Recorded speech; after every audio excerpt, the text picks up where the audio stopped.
Hey all, Heber here. So Diablo 4 has finally launched, and I just wanted to see if the local couch co-op, or local multiplayer, whatever you want to call it, if it has been improved over the beta, and I'm happy to say that it has. I mean, it kind of works the same way as in the beta, but it has been streamlined a little bit, and it's a little bit more, intuitive what actually goes on. Because if you remember in the beta, you could actually play local couch co-op. The game just didn't really tell you anything about how to do it or what you were doing wrong or anything like that. So people just thought that, hey, it doesn't work.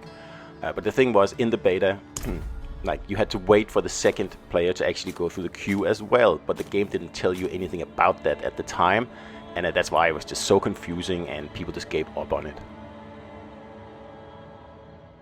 The process is now much easier and, really the way it should be. Let's be honest here, because even in the beta, that was a little bit of a corner they probably cut a little bit too quickly there.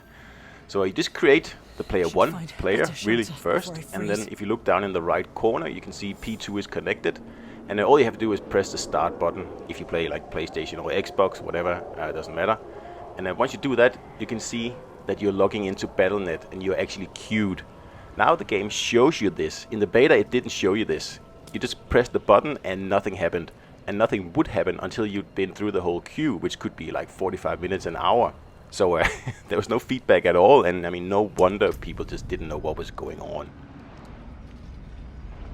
So when the second player joins, you are taking back to the character generator. So also player 1 will just have to wait here. I mean, I guess that's okay. It's a little bit clunky, I think, but fine, we can live with this. So player 2 has to create their own character, just like player 1 did at the beginning.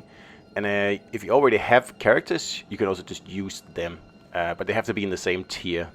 Just remember that, of course.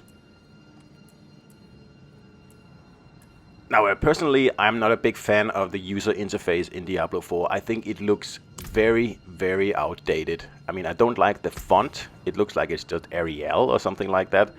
And I don't like the kind of aliased buttons, and I just don't like the UI at all. I think it looks 10 years old, even more than that, 20 years old, like an old Capcom UI. But it's okay, I can live with it. But it doesn't look like a AAA billion-dollar game. Let's just put it like that. So once you finish your character creation, you just automatically drop into the game. And as you can tell, each player by default gets a little bit of a coloration around them. You can turn that off in the options if you want, but it does help a lot, really. So loot is instanced, so if you find something for the other player, you can pick it up, but it will go into the other player's inventory, which is very handy, so you don't have to actually go there and pick it up yourself. You can ask the other player to do it.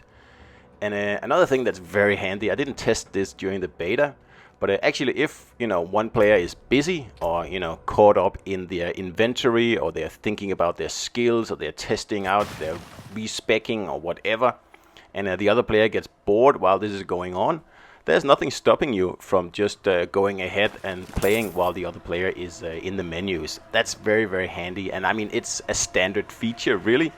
But I was a little bit worried if it would be in the final game, but it turns out that it is. So as you can tell, the way it works is that the second player, the inactive player, just teleports along with the active player. And that works really well, meaning that the one player can do something while the other one is, fiddling around in the inventory. That's a big help, and it, cuts down on the boring wait time. I will prepare the torch.